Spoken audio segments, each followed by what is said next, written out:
दोस्तों, प्राचीन समय की बात है। भारतवर्ष के दक्षिण छोर पर जूनागढ़ नाम का एक अत्यंत समृद्धशाली राज्य हुआ करता था।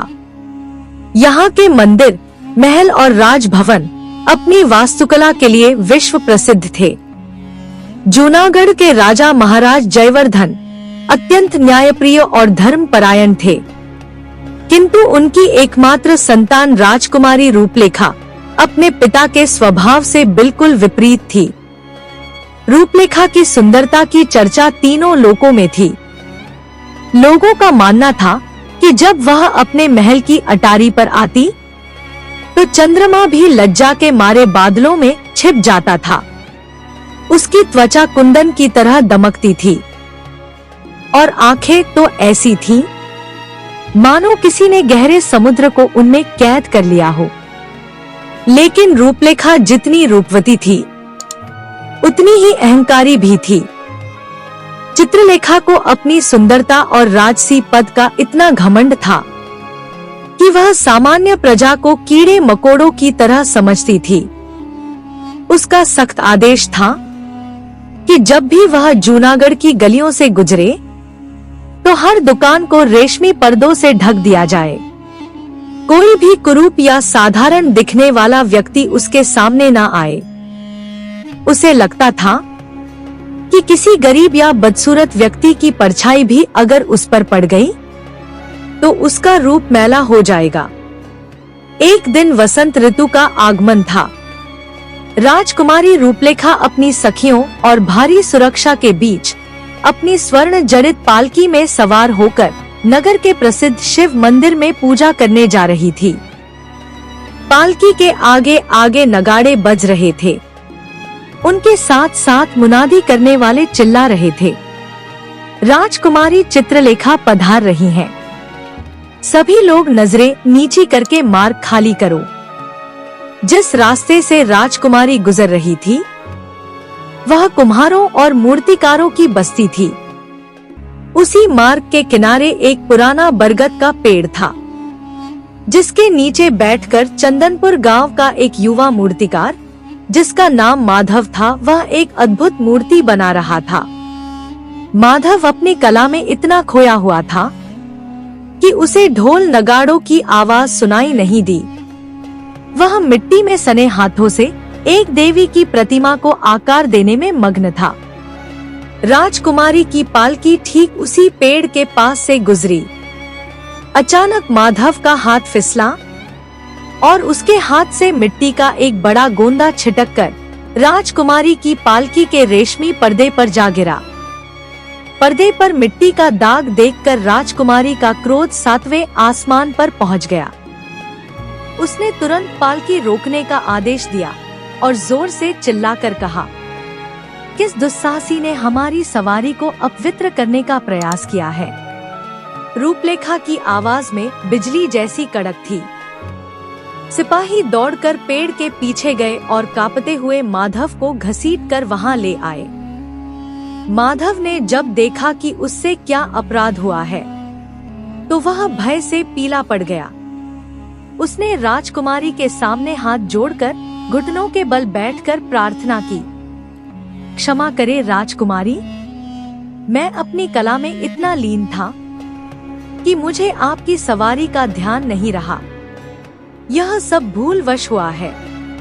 रूपलेखा ने बहुत ही घृणा से माधव के मिट्टी से सने हाथों को देखा और उससे कहा, तुम जैसे नीच लोग ऐसी गंदगी फैलाने को कला कहते हो। तुमने अपने इन गंदे हाथों से हमारी पवित्र पालकी को दूषित किया है।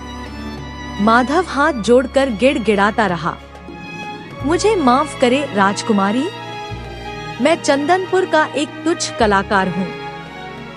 मैंने यह सब जानबूझकर नहीं किया है। कृपा करके मुझ गरीब पर दया करें।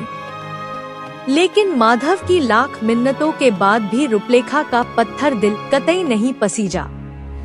उसने अपने सेनापति की ओर देखा और क्रूरता से मुस्कुराते हुए कहा, सेनापति, इसे इसकी धृष्टता का दंड मिलना आवश्यक है। जिन हाथों ने हमारी सवारी पर कीचड़ उछाला है, वे हाथ अब किसी भी मूर्ति को बनाने लायक नहीं रहने चाहिए। इसके दोनों हाथों की उंगलियों को इसी क्षण पत्थर से कुचल दिया जाए। यह आदेश सुनते ही पूरी भीड़ में सन्नाटा छा गया। माधव ने रूंधे गले से पुकारा, नहीं राजकुमारी, मेरे ये हाथ ही मेरी रोजी रोटी हैं। मेरे बूढ़े माता पिता और छोटी बहन मेरे ही सहारे हैं। आप बेशक मेरे प्राण ले लीजिए, पर मेरे हाथ मत छीनिए। लेकिन सैनिकों ने राजकुमारी के आदेश का पालन किया। माधव की चीखें जूनागढ़ के आकाश को चीरती रहीं, और उसकी सुंदर उंगलियां जो पत्थर में भी जान डाल देती थीं, वे हमेशा के लिए कुचल दी गई। रूपलेखा ने एक बार भी पीछे मुड़कर नहीं देखा और उसकी सवारी आगे बढ़ गई। माधव को उसी हाल में सड़क किनारे तड़पता छोड़ दिया गया। लोगों की जमा भीड़ भी अपने रास्ते चली गई, पर एक व्यक्ति अभी भी वहां रुका था। वह ऊंची कद काठी का सांवला सा युवक था। इस घटना को देखकर उसकी आंखों में अंगारे दहक रहे थे। उसने काले रंग का लबादा ओढ़ रखा था। उसका नाम विक्रमादित्य था, जिसे लोग विक्रम के नाम से जानते थे। और यह विक्रम कोई साधारण युवक नहीं था। वह माधव का बचपन का मित्र था और पेशे से एक बहरूपिया और जादुई करतब दिखाने वाला बाजीगर था। लेकिन उसकी असली पहचान कुछ और ही थी। वह रातों को अमीरों के घरों में चोरी करके गरीबों की मदद करने वाला छाया चोर था। विक्रम ने तड़पते हुए माधव को उठाया और उसे वैद्य के पास ले गया। माधव के हाथ कटने से तो बच गए, लेकिन अब वह कभी मूर्ति नहीं बना सकता था। अपने मित्र की यह दशा देखकर विक्रम ने कसम खाई कि वह उस राजकुमारी से अपने दोस्त माधव के आंसुओं की हर बूंद का हिसाब लेगा। उस राजकुमारी को अपने रूप और सत्ता पर बहुत घमंड है। मैं उसका वह घमंड चकनाचूर कर दूंगा। उसी रात विक्रम ने अपनी योजना बनाई। वो यह बात अच्छे से जानता था कि महाराज के महल में परिंदा भी पर नहीं मार सकता। वहां तक पहुंचने के लिए उसे कोई तरकीब लगानी होगी। लेकिन विक्रम के पास एक अद्भुत विद्या थी। उसके पिता एक महान तांत्रिक थे। उन्होंने अपनी मृत्यु से पूर्व एक तिलिस्मी सुरमा विक्रम को दिया था। उस सुरमे को आंखों में लगाते ही विक्रम किसी भी वेश को धारण कर सकता था और वह अंधेरे में धुएं की तरह गायब हो सकता था। 3 दिन बाद विक्रम एक विदेशी जादूगर का भेष बनाकर महाराज जयवर्धन के दरबार में हाजिर हुआ। वहां उसने अपना नाम अजरक बताया। उसके कर्तव्य इतने अद्भुत थे कि महाराज ने प्रसन्न होकर राजकुमारी के मनोरंजन के लिए उसे अपने शाही महल में बुलवा लिया। विक्रम ने अपने जादू से राजकुमारी के सामने हवा से फूल पैदा किए, पानी को आग में बदला और अंत में एक बहुत सुंदर आईना प्रस्तुत किया। विक्रम ने सिर झुकाकर राजकुमारी से कहा, राजकुमारी, यह सत्य दर्पण है। यह केवल चेहरे की सुंदरता नहीं, बल्कि आत्मा का स्वरूप दिखाता है। रूपलेखा ने मुस्कुराते हुए उस आईने में देखा, लेकिन जैसे ही उसने आईने में झांका, उसे अपना चेहरा बहुत ही बदसूरत और डरावना दिखाई दिया, जैसे वह कोई चुड़ैल हो। यह देखकर वह जोर से चीख पड़ी और आईने को जमीन पर पटक दिया। वह विक्रम पर गुस्से में चिल्लाई, अरे पाखंडी, तूने मुझे यह कैसा आईना दिखाया है? विक्रम साधारण आवाज में बोला, यह आईना झूठ नहीं बोलता राजकुमारी। बाहर से दिखने में तुम किसी अप्सरा से कम नहीं हो, पर भीतर से तुम किसी राक्षस से कम नहीं हो। तुमने अपनी सुंदरता के मद में चूर होकर एक कलाकार का जीवन बर्बाद कर दिया। राजकुमारी समझ गई कि यह कोई साधारण जादूगर नहीं है। उसने पहरेदारों को बुलाकर तुरंत उसे बंदी बनाने का आदेश दिया। लेकिन विक्रम ने जोर से हंसते हुए अपनी जेब से मुट्ठी भर राख निकाली और हवा में उड़ा दी।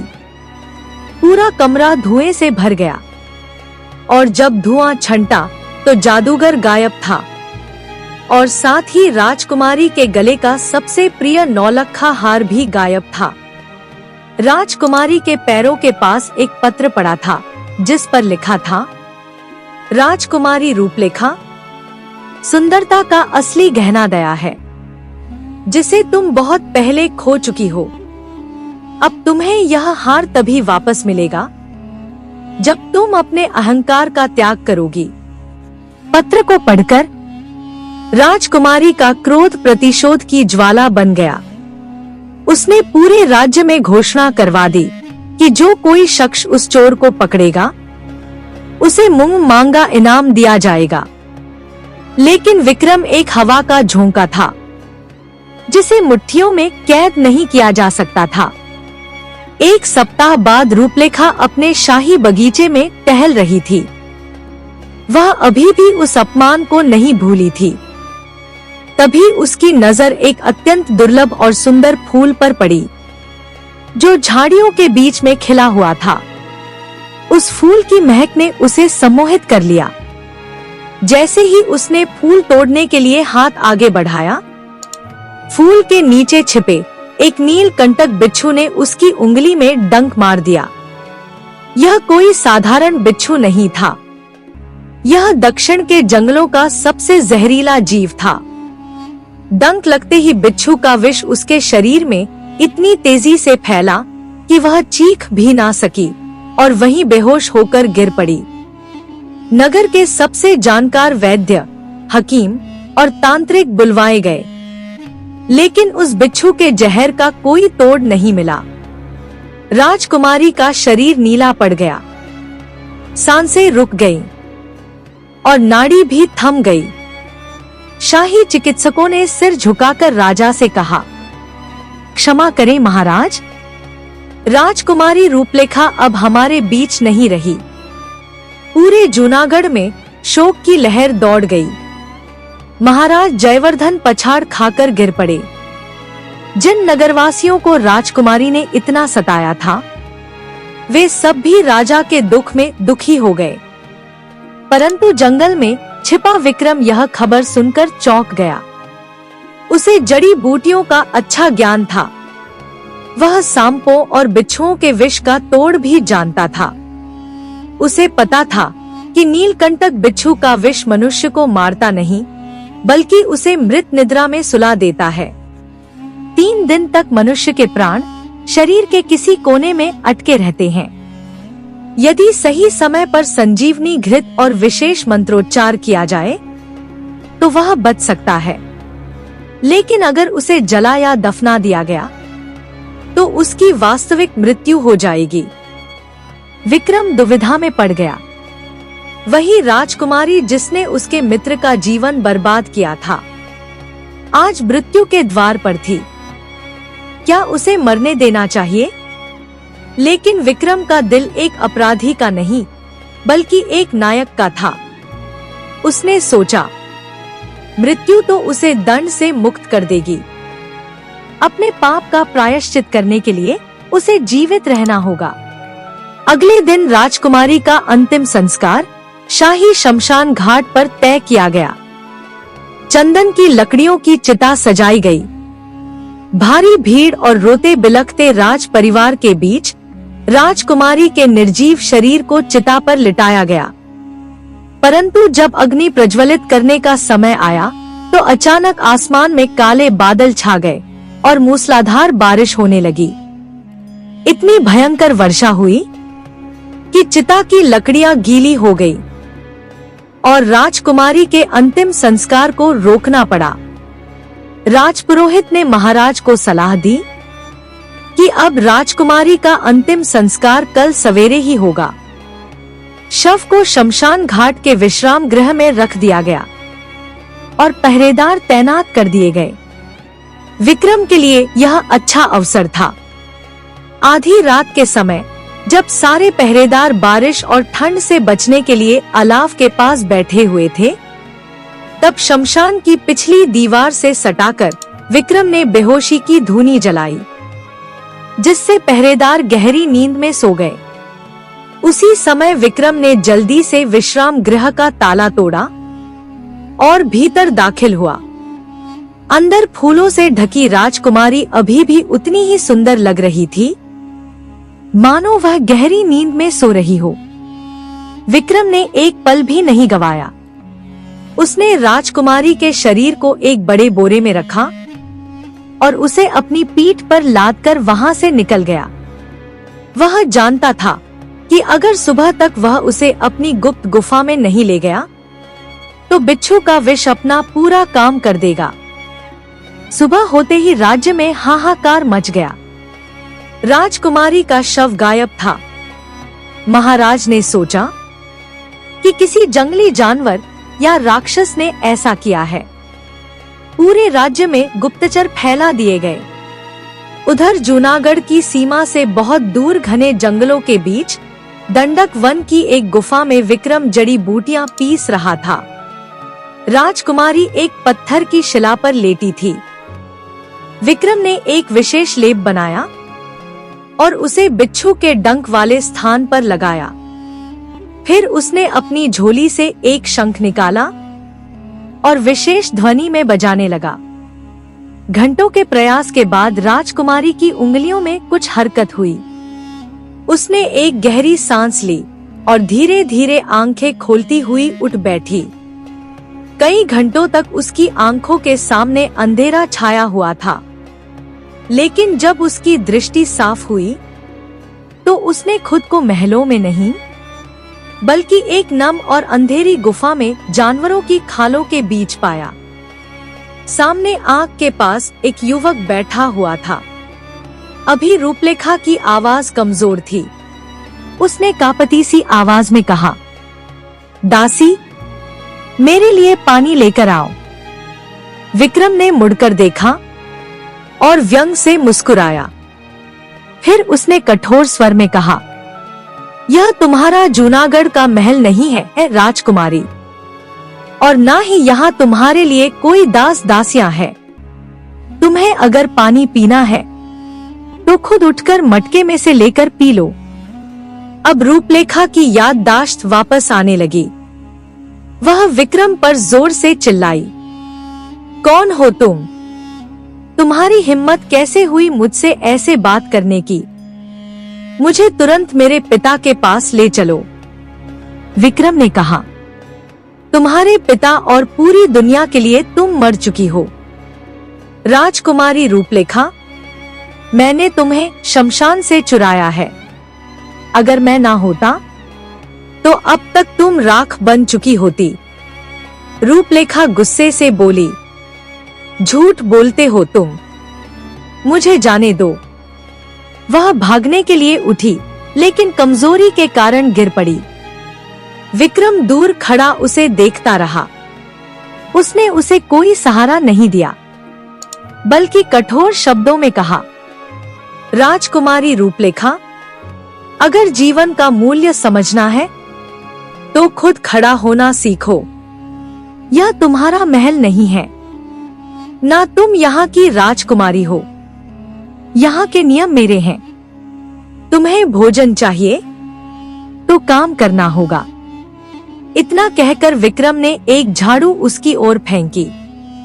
गुफा बहुत गंदी है, इसे साफ करो, फिर तुम्हें खाना मिलेगा। राजकुमारी रूपलेखा अब पूरी तरह से विक्रम की दया पर निर्भर थी।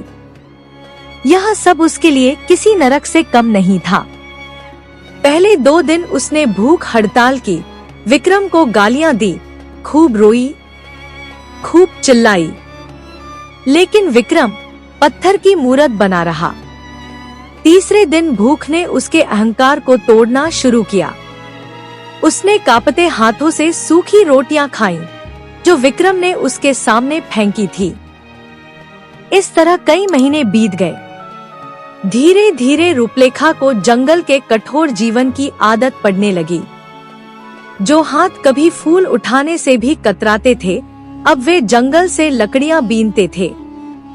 जो पैर मखमल पर चलते थे, अब कांटों और पत्थरों पर चलने के आदी हो गए थे। विक्रम उसे सिर्फ काम ही नहीं कराता था, बल्कि उसे जीवन का दूसरा पहलू भी दिखाता था। एक बार वे जंगल से लकड़ियां बीन रहे थे, तभी उन्होंने एक हिरण के बच्चे को जाल में फंसा देखा।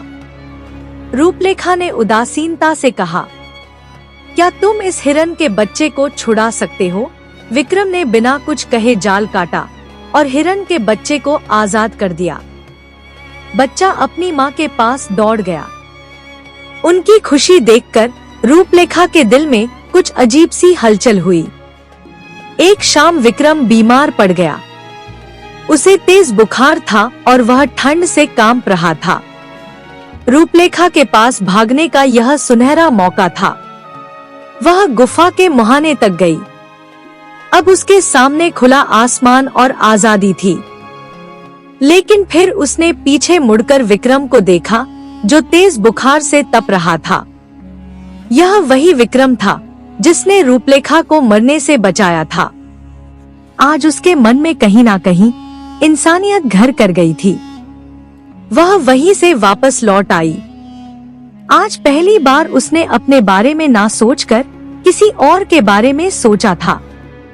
वह पूरी रात विक्रम के सिर पर गीली पट्टियां रखती रही। उसने जड़ी बूटियों का काढ़ा बनाकर विक्रम को पिलाया, जो उसने विक्रम को बनाते देखा था। सुबह जब विक्रम की आंख खुली तो उसने देखा कि रूपलेखा वहीं सो रही है। उसके चेहरे पर अब वह क्रूर अहंकार नहीं था, बल्कि एक शांत सौम्यता थी। विक्रम समझ गया कि उसका मकसद पूरा हो रहा है। उसके जागने पर विक्रम ने पूछा, तुम चाहती तो यहाँ से भाग सकती थी, फिर यहाँ क्यों रुकी रही? रूपलेखा ने नजरें झुकाकर कहा, क्योंकि तुमने मुझे जीवन दान दिया है और जीवन का मूल्य भी सिखाया है। शायद अब मेरे जीवन का नजरिया बदल चुका है।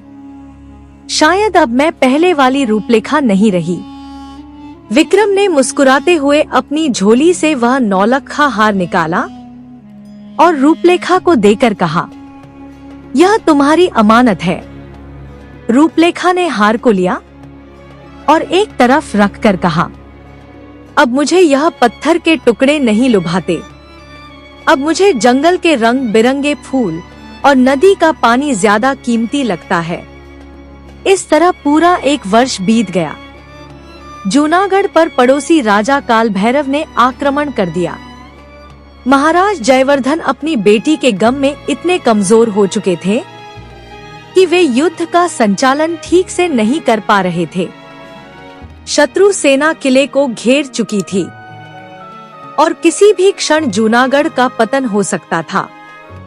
विक्रम जंगल से सारी खबरें लाता था। जब उसने यह बात रूपलेखा को बताई तो वह बेचैन हो उठी। उसने दृढ़ता से कहा, विक्रम, मेरे पिता और राज्य को मेरी जरूरत है। मुझे जाना होगा। विक्रम ने उसकी आंखों में देखा। अब वहां एक बिगड़ैल बच्ची नहीं, बल्कि एक जिम्मेदार रानी दिखाई दे रही थी। विक्रम ने कहा, लेकिन तुम वहां कैसे जाओगी? दुनिया के लिए तुम मर चुकी हो। लोग तुम्हें भूत समझेंगे। तो फिर तुम मेरी मदद करो। रूपलेखा ने आग्रह किया, तुम तो जादूगर हो, कोई ना कोई रास्ता निकालो। विक्रम ने अपना संदूक खोला और उसमें से 2 योद्धाओं की पोशाकें और मुखौटे निकाले। फिर उसने कहा, रूपलेखा, हम दोनों भेष बदल कर जाएंगे। मैं काला चीता और तुम श्वेत नागिन बनकर तुम्हारे पिता की सेना में पहुंचेंगे। दोनों ने अपने अपने घोड़े दौड़ाए और युद्ध के मैदान में उस समय पहुंचे जब जूनागढ़ की सेना हारने के कगार पर थी। शत्रु राजा काल भैरव महाराज जयवर्धन की गर्दन पर तलवार रखने ही वाला था कि तभी एक तीर सामने से आया और काल भैरव की तलवार हाथ से छूट गई। मैदान में 2 रहस्यमय योद्धाओं ने प्रवेश किया। विक्रम की तलवार बिजली की तरह चल रही थी और रूपलेखा, जिसने जंगल में रहकर विक्रम से युद्ध कला भी सीख ली थी, वह अपने पिता की रक्षा में शेरनी की तरह लड़ रही थी। उसने कुछ ही देर में काल भैरव के सेनापति को धूल चटा दी। देखते ही देखते हारी हुई बाजी पलट गई। जूनागढ़ की सेना में नया जोश आ गया। काल भैरव को बंदी बना लिया गया। युद्ध समाप्ति के बाद महाराज जयवर्धन ने उन दोनों नकाबपोश योद्धाओं को दरबार में बुलाकर कहा, तुम दोनों ने मेरे राज्य और मेरे प्राणों की रक्षा की है। इसके बदले तुम जो भी मांगोगे मुझे वही मिलेगा। श्वेत नकाबपोश रूपलेखा ने कहा, महाराज, क्या आप एक अपराधी को क्षमा कर सकते हैं जिसने अतीत में बहुत बड़ी भूल की हो? महाराज ने कहा, आज के दिन मैं किसी भी अपराधी को क्षमा कर सकता हूँ। रूपलेखा ने अपने चेहरे से नकाब हटाकर कहा, तो फिर मुझे क्षमा करे पिताजी। यह देखकर पूरा दरबार स्तब्ध रह गया। महाराज जयवर्धन अपनी आंखों पर विश्वास नहीं कर पा रहे थे। मेरी बच्ची, तुम जीवित हो? यह कहते हुए वह दौड़कर अपनी बेटी के गले लग गए। रूपलेखा ने रोते हुए कहा, पिताजी, वह अहंकारी रूपलेखा मर चुकी है। यह आपकी नई बेटी है जिसने जीवन का मूल्य समझ लिया है। महाराज ने हैरानी से पूछा, लेकिन पुत्री, यह चमत्कार हुआ कैसे? रूपलेखा ने विक्रम की ओर इशारा किया, जो अभी भी नकाब में था। इन्होंने मुझे नया जीवन दिया है और उससे भी बढ़कर मुझे एक इंसान बनाया है। महाराज ने विक्रम से नकाब हटाने को कहा। विक्रम ने नकाब हटाया तो दरबार में मौजूद एक व्यक्ति उसे देखकर चौंक उठा। वह चंदनपुर का वही मूर्तिकार माधव था जो अब राजमहल में एक सलाहकार के रूप में काम करता था। क्योंकि उसके हाथ टूटने के बाद राजा ने उसे अपने दरबार में शरण दे दी थी। माधव एकदम से चिल्लाया, विक्रम! फिर उसने महाराज को बताया कि यह मेरा बचपन का मित्र है और यही वह चोर भी है जिसने राजकुमारी का हार चुराया था। विक्रम ने सिर झुकाकर कहा, हाँ महाराज, मैं अपराधी हूँ। मैंने वह हार भी चुराया था और राजकुमारी का अपहरण भी मैंने ही किया था। इसके लिए आप मुझे जो दंड देंगे वह मुझे स्वीकार है। रूपलेखा विक्रम के सामने ढाल बनकर खड़ी हो गई। नहीं पिताजी, यह दंड का पात्र नहीं है, क्योंकि इसने मेरा अपहरण नहीं बल्कि मेरा उद्धार किया है। इसी ने मुझे सिखाया है कि राजमुकुट सिर पर नहीं, दिल में होना चाहिए। रूपलेखा की बात सुनकर महाराज जयवर्धन की आंखों में आंसू आ गए। उन्होंने सिंहासन से उतरकर विक्रम को गले से लगाकर कहा, बेटा, तुमने तो वो कर दिखाया जो मैं एक पिता होकर भी नहीं कर सका। तुमने मेरी बेटी के भीतर सोई हुई इंसानियत को जगाया है। मैं तुम्हें दंड नहीं बल्कि अपनी बेटी का हाथ सौंपता हूँ। जूनागढ़ में फिर से खुशियां लौट आईं। राजकुमारी रूपलेखा और विक्रम का विवाह बड़ी ही धूमधाम से संपन्न हुआ। राजकुमारी रूपलेखा ने भरे दरबार में माधव से क्षमा मांगी। माधव ने अपनी कटी उंगलियों वाले हाथों से उसे आशीर्वाद दिया। विक्रम और रूपलेखा ने कई वर्षों तक न्यायपूर्वक शासन किया। राजकुमारी रूपलेखा अब अपनी सुंदरता के लिए नहीं बल्कि अपनी दया और न्याय के लिए जानी जाती थी। और जब भी वह पालकी में निकलती तो पर्दों को हटा देती थी ताकि वह अपनी प्रजा को देख सके। दोस्तों, यह कहानी अहंकार के पतन, प्रेम की शक्ति और प्रायश्चित के महत्व को दर्शाती है। दोस्तों, आपको यह कहानी कैसी लगी? और आपने इस कहानी से क्या सीखा, हमें कमेंट करके जरूर बताएं। धन्यवाद दोस्तों।